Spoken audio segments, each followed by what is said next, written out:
My recent mental health crisis occurred when I couldn't find any purpose to my life. I didn't plan suicide or anything drastic, but I just didn't want to live.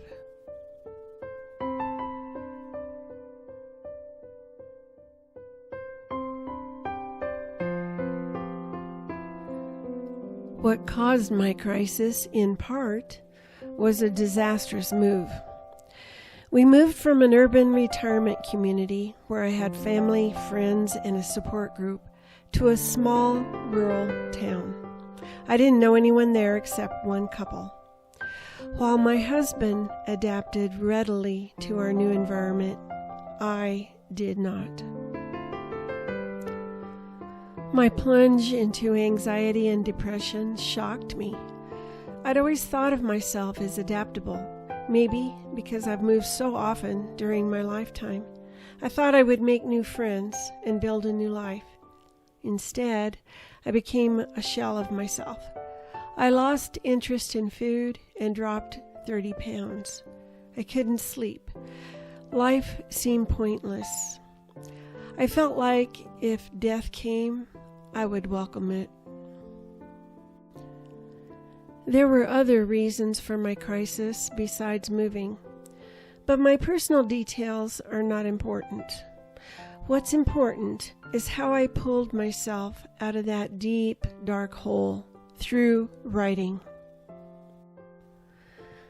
Writing to myself, about myself, and for myself helped me go through a process described in Zen Buddhist, Islamic Sufism, Christian, and other traditions.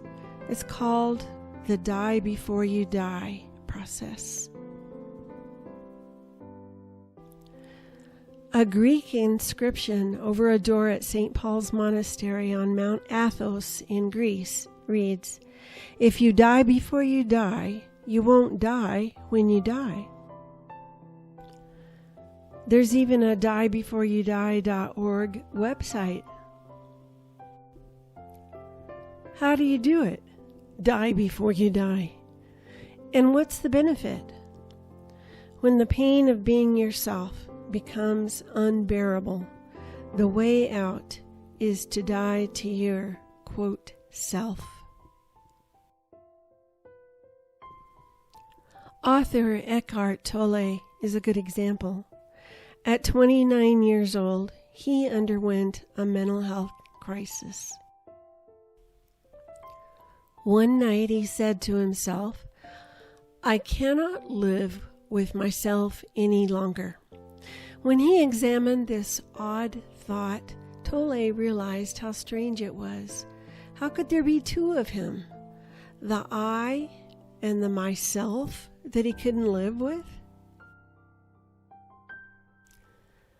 That realization forced him to stop identifying with what he calls the unhappy and deeply fearful self, which is ultimately a fiction of the mind. To die before you die, you give up identification with your personality or ego. That includes your memories, your fears, and even your cherished beliefs. It includes the life story you tell yourself and others about you. You don't forget these things. You just stop identifying with them. You let go of your attachment to your story, your possessions, your friends and family, your past, and your expectations for the future. Become merely present. Drop your obsession with your past and your life situation. Do this, and the life story you keep telling yourself no longer seems that important or even that real. My own life story became unreal to me when I tried to write about it. My sentences and paragraphs seemed jumbled and confused. I couldn't seem to think straight. I was frustrated that I couldn't understand myself or what was happening to me or why. Finally, I remember asking myself, do you need to understand how oxygen refreshes your body in order to breathe? No, you just breathe. Do you need to understand how your digestive system processes food in order to eat? No, you just eat.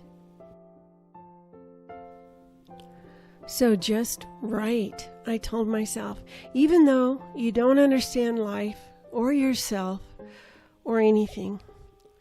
Here's what I discovered. As you write about yourself, you can't trust your mind to explain or understand everything.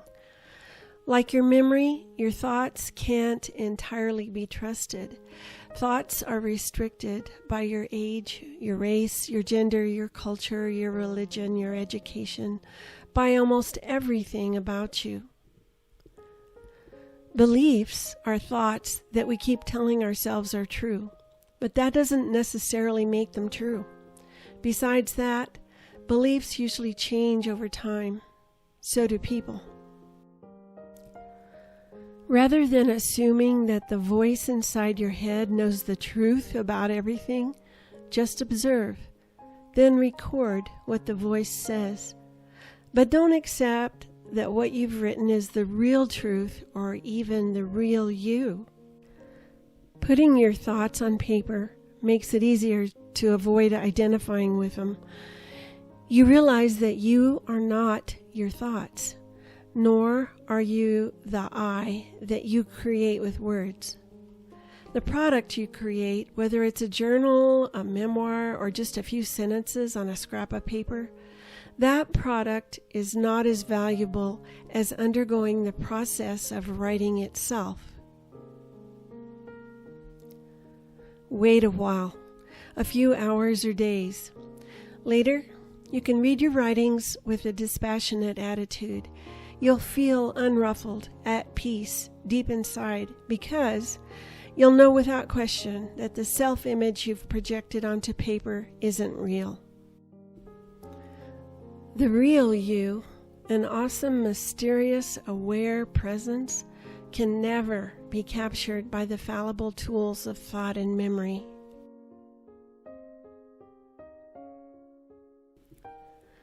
You are not your life story. And that's a joyous discovery. You might feel exhilarated by the freedom unleashed by writing about yourself. You are freed from the prison of your mind and its thoughts. Be unattached to what you've written. You can even throw those words away when you finish writing them.